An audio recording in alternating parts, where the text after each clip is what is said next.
कर्महीन नर पावत नहीं।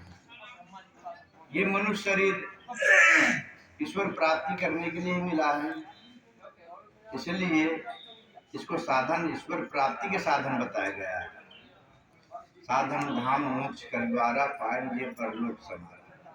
ये साधन मोक्ष के ईश्वर प्राप्ति करने के मिला है, और जो इसे पाकर के जो अपने को जीवन को कृतार्थ नहीं करता है, तो वो जो पशुओं के ऐसे कर्म करते हैं वो पशु योनि में जाते हैं, भूत पिशाच के ऐसे कर्म करते हैं भूत पिशाच योनि में जाते हैं, जो मानव के जैसा कर्म करते हैं वो मनुष्य में जन्म लेता है, और जो उससे भी अति निकृष्ट कर्म करता है वह 84 लाख योनि में जाता है। लख 84 भूत के पग पे अटके आए, अब की पासा न परे फिर 84 जाए। 84 लाख योनि है। आज तो बहुत ऐसे पता नहीं है, तो पूछते हैं बहुतों से, क्यों जी? एक भक्त आया था मेरे पास, उसने प्रश्न किया कि स्वामी जी हमें एक महात्मा मिला और वो कह रहा है, क्या जी तुम्हारी क्या पता है, तुम कहाँ से आए हो? तो उसने बताया कि हमारे पिता मथुरा है और फलाने कॉलोनी में हम रहते हैं। तो उसने कहा नहीं नहीं, ये तेरी पता नहीं है, तो अपनी सही पता बता। तो कहें गुरुदेव और तो हमें आगे मालूम नहीं है। तो वो हमें जानकारी हमसे लेने के लिए वो हमसे ऐसा प्रश्न किया था। तो हमने बताया इसको, देखो जी ऐसे तो वास्तव में पूछे जाए तो अपने गांव का नाम पूछते हैं, किसी से पूछा कौन से गांव है ये तुम्हारी, कहाँ जन्मभूमि है, तो कहेंगे जचौंदा जन्मभूमि है। और वास्तव में उसे पूछे जाए तो जचौंदा में तो जन्म नहीं लिया था, जन्म तो हॉस्पिटल में लिया था,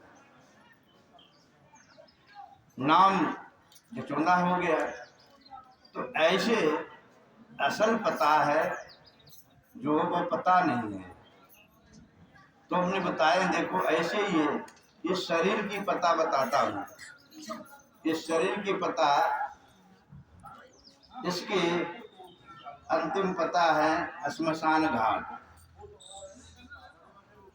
ये शरीर चाहे जहाँ भी कहीं भी शरीर को त्यागेगा, इस शरीर की पता है श्मशान घाट।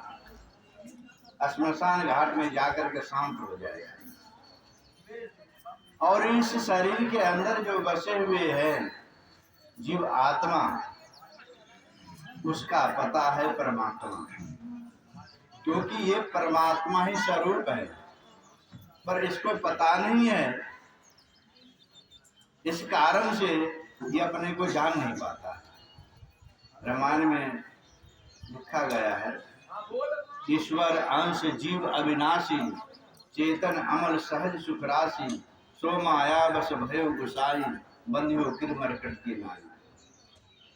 ये ईश्वर के अंश, ये जीव है, पर ईश्वर के अंश होते हुए इसको पता नहीं, इसलिए इसको पता, सही पता सदगुरु बताता है। इसलिए सदगुरु को शरण में जो जाते हैं वह उससे ज्ञान लेकर के अपने मोक्ष गति को प्राप्त कर लेते हैं।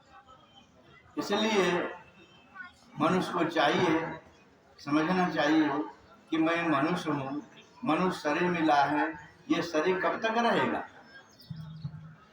बाल अवस्था है, किशोर अवस्था आई, जवानी आई, बुढ़ापे आया, बुढ़ापे के बाद फिर मरघट में पहुंच गया। इसके बाद ये जीवात्मा गया कहाँ? इसलिए कहाँ से आए, कहाँ जाना है मुझे पता नहीं। इसलिए समझना चाहिए, सुनो समझो और विचारो, केवल यूं ही जीवन मत बिताओ, साथ साथ मोहि कपट छल छिद्र भावा, निर्मल मन जन सो मोहि पावा।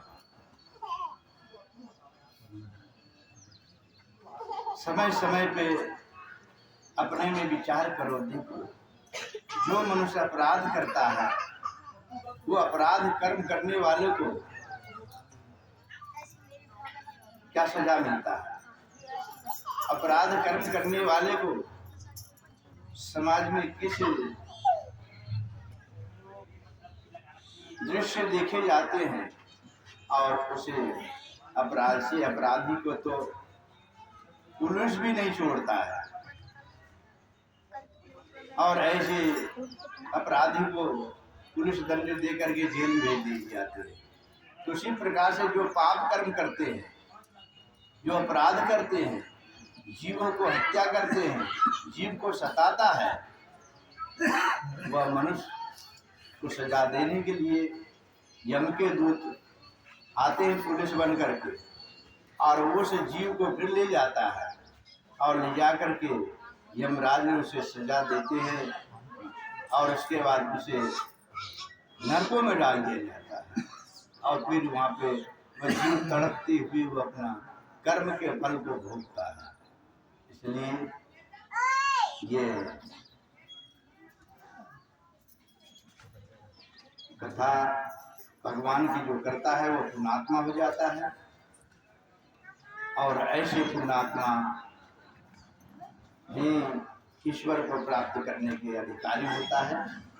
इसलिए सभी लोगों को पुण्यात्मा बनना चाहिए, और नित्य प्रतिदिन भगवान की भक्ति पूजा अवश्य करना चाहिए, और शाकाहारी बनना चाहिए, शाकाहारी जीवन बिताना चाहिए।